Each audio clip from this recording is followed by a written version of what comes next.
Hey, what is up guys, MKBHD here, and there's probably a lot of videos in your subscription box right around now.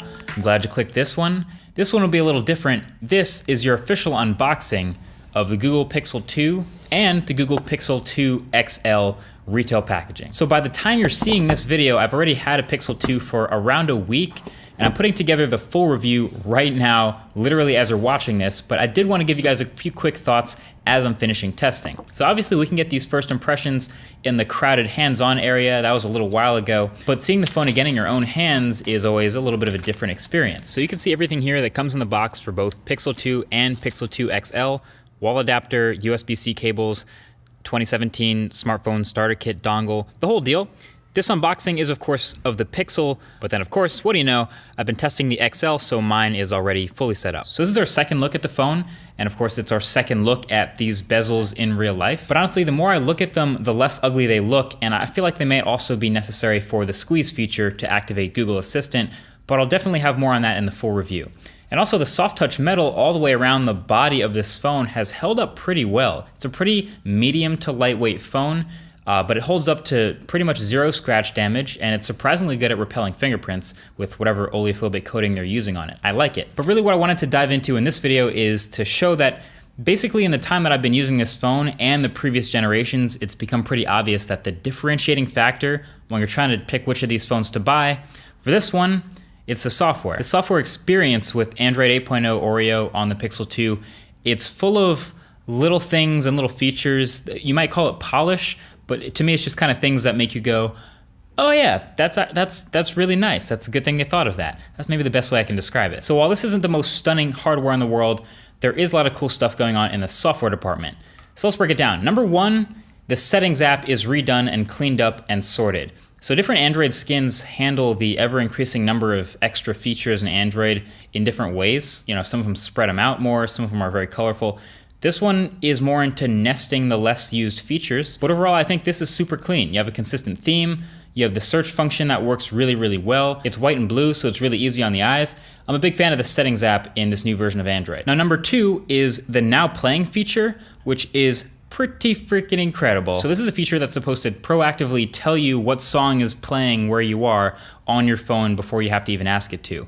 It works most of the time, not all the time, but a lot of the times when you experience that sort of a desire to know what song's playing, when you're in like a coffee shop or in some place where music is playing, it's usually a pretty popular song, and that's why it works often. But it's using the always-on mics on this phone, and it's using Pixel's ambient services to pull from a pool of tens of thousands of songs, which doesn't sound like much, but that's usually enough based on, like we said, where you're hearing these songs. But basically when it does recognize one of the songs you're listening to, it works as advertised. It shows up on your lock screen. You can drag down your notifications and actually click on that song that it's identified for you and maybe play it on YouTube or add it to a Spotify playlist, whatever you want to do with it. It's pretty solid. The only downside was I did get rickrolled recently. I know you're judging me for that, but it was actually way funnier like 3 minutes later when I saw Never Gonna Give You Up on my lock screen.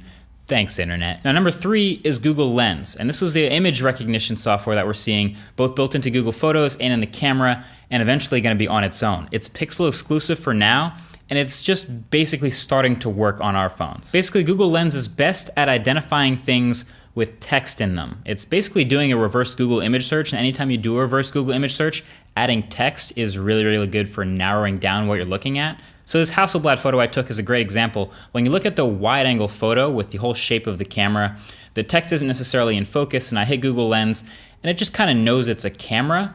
But when I do a second close-up photo where you can see the text Hasselblad is more in focus, Google Lens definitely recognizes that text and adds it to its search, and it's more able to properly identify what it's looking at by adding that. So overall, I didn't go out of my way to use Google Lens that much, but when I did, it was really cool to see. It didn't really approach me the way something like the Now Playing feature did. It just kind of appeared in my face. But I think this is one of the things that will also get better with time, especially seeing how much AI is a forward focus with Google right now. I expect it to. And then number four is, I just want to say the new picture-in-picture implementation for the new YouTube app on these phones is fantastic. Essentially, you used to hit the home button before and it would immediately go into background play and whatever video you're watching would not be visible.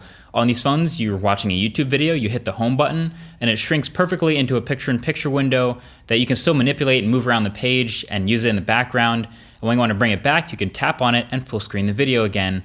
I think it's great. And then number 5, the wallpapers. Yes, the wallpapers on this phone are super dope. Normally I use an app called Backdrops. If a lot of you have been wondering where some of the backgrounds on my phones have been coming from lately, that's the app I usually get them from. Those are the still static photos, but these are different. Remember live wallpapers way back in the day on Android where you used to be able to like touch them to interact with them? When they were brand new, they were a little resource intensive. You know, the powerful phones could get away with running them in the background, but not everyone could do it. These, on these new Pixels, are sort of like the 2017 next level modern version of that. So you go to load up one of these wallpapers and it looks pretty simple at first, nothing too fancy here. But if you look closely on this one, check out the cars driving on that road down there under the clouds. These tiny little moving objects, still going at a high frame rate, barely noticeable unless you're actually looking at them. Or these 3 little, I guess they're hot air balloons flying over Monument Valley. Again, super subtle, but you wouldn't even know that they're moving unless you were looking for them. Or this one, my personal favorite actually, the waves crashing down on the beach at this well-known coastline in Lagos.